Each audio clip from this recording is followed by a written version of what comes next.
একদিকে আপনাদেরকে দেখালাম সল্টলেকের সিএ মার্কেটের ব্যবসায়ীরা তারা ক্ষোভে ফেটে পড়েছেন এবং তৃণমূল কাউন্সিলর ঘনিষ্ঠ নেতাকে চটে দিয়ে বেধড়ক মারধর করলেন। আবারও একই ছবি দেখাবো আর একই অভিযোগ, ধৃত তৃণমূল কর্মীকে বেধড়ক মারধর, তোলাবাজির অভিযোগ, হুমকির অভিযোগ, ধৃত কাউন্সিলর ঘনিষ্ঠ। সরসনায় অভিযুক্তের উপর চড়াও হয় জনতা। তৃণমূল কাউন্সিলর মালবিকা বৈদ্যর ঘনিষ্ঠ তপন বিশ্বাস। সরসনার 127 নম্বর ওয়ার্ডের ঘটনা, দেখুন সেই ছবি।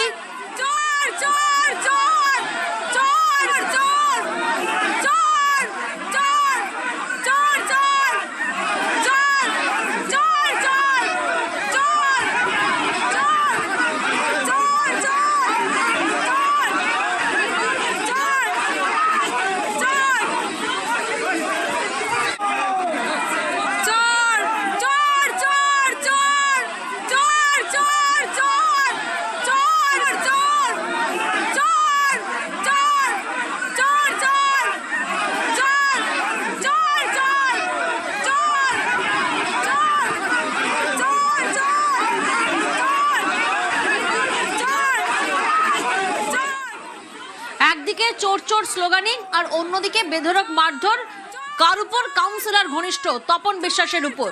সমীর মণ্ডল প্রতিনিধি আমাদের সঙ্গে রয়েছেন। সমীর, যে ছবি আমরা দেখছি খুব পরিষ্কার যে দীর্ঘদিন ধরে স্থানীয়দের ক্ষোভ ছিল এবং ক্ষোভেরই বহিঃপ্রকাশ আজ এভাবে এই কাউন্সিলর ঘনিষ্ঠকে বেধড়ক মারধর করা হচ্ছে, চোর চোর স্লোগানিং দেওয়া হচ্ছে। নির্দিষ্টভাবে ঠিক কি কি অভিযোগের বিরুদ্ধে?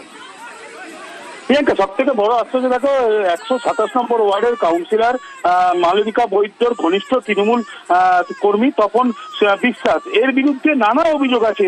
এর বিরুদ্ধে যে পুকুর ভর্তি করে বাজার তৈরি করা এবং বেআইনি ঘর তৈরি করা, এবং সব থেকে বড় আশ্চর্য যে এই যে 2021 সালে যে দাদাগিরি করেছিল, সেই সময় ভোট লুট করেছিল 2021 সালে, তারও ইঙ্গিত পাওয়া গেছে এলাকার লোক তখন বলেছে। এবং এর বিরুদ্ধে নানা অভিযোগ আসছে যে ঘর করতে গেলে তাকে পয়সা দিতে হবে।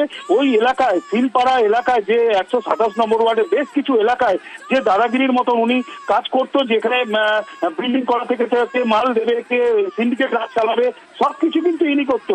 একটা এই ছোট্ট জায়গায় একটি চাকরি পেয়েছিল তৃণমূল আমলে, কিন্তু কাজে কোনোদিন যেত না, সারাদিনই ওই তৃণমূলের কাজ করতো আর ওই ক্লাবের সামনে বসে থাকতো, মানুষের ওপরে ছড়ি ঘোরাতো, মানুষের ওপরে বিক্ষুব্ধ, মানুষের ওপরে নানা অত্যাচার করতো এবং পুকুর বুঝিয়ে যে বাজার তৈরি করা থেকে শুরু করে নানা কাজের মধ্যে জড়িত ছিল। এবং পেল্লায় একটি বাড়ি তৈরি করেছে।